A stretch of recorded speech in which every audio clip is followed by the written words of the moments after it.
Hello, everybody. Again, we are discussing another discussion with the PDA, pathologic demand avoidance, for increasing awareness. So, for this, these things, we have to think how can we support those kids who has pathological demand avoidance. So, we have to optimize the environment.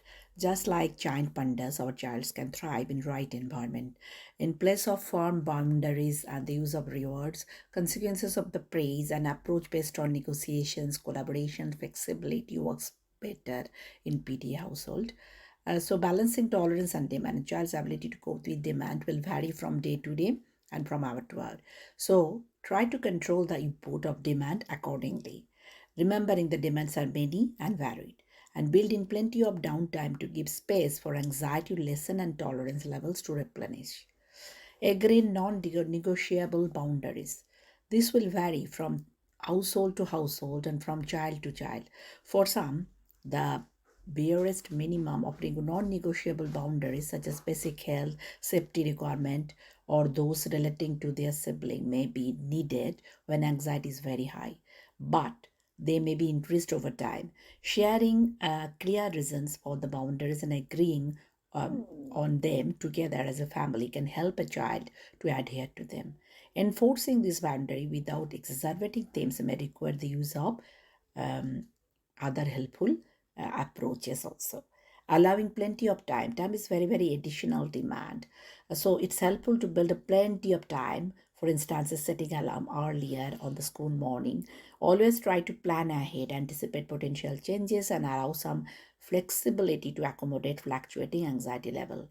Having an exit strategy, knowing how to extract yourself from a situation can help with reducing anxiety. For instance, you might agree a quiet zone where child can retreat to, or provide a reassurance that if something cannot be done today, it can be tried again tomorrow.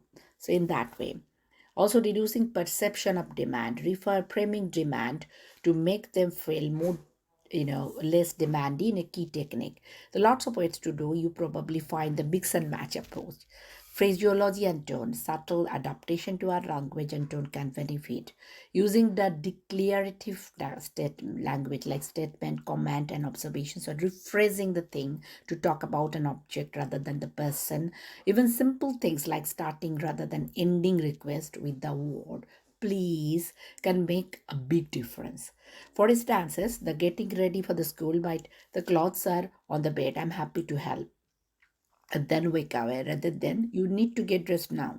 Or if your child has not have drink all day, may might just place the drink alongside them and then here is the drink. Simply phrases, I wonder whether, and let's see if, including words and that suggest an element of choice, such as maybe we could, or possibly idea could be, and I am not sure, all reduce the perception of demand. Likewise, it's helpful to avoid the trigger word like no, don't, can't. You can convey the same message using different terminology. I am afraid it's not possible right now, and if possible, also explain the reason and offer alternative way that delivering the message. I'm afraid it's not possible to go to the park right now because there's storm, but we can also try that afternoon when the forest is better. And in the meantime, would you like to bake a cake or watch a movie? So please, you see, this is the language that you can use to help them.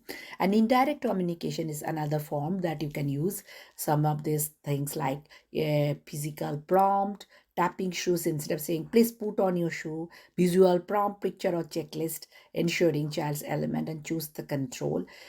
Post in note and communicating via instant messenger app can work also well. Telling something else to do something whilst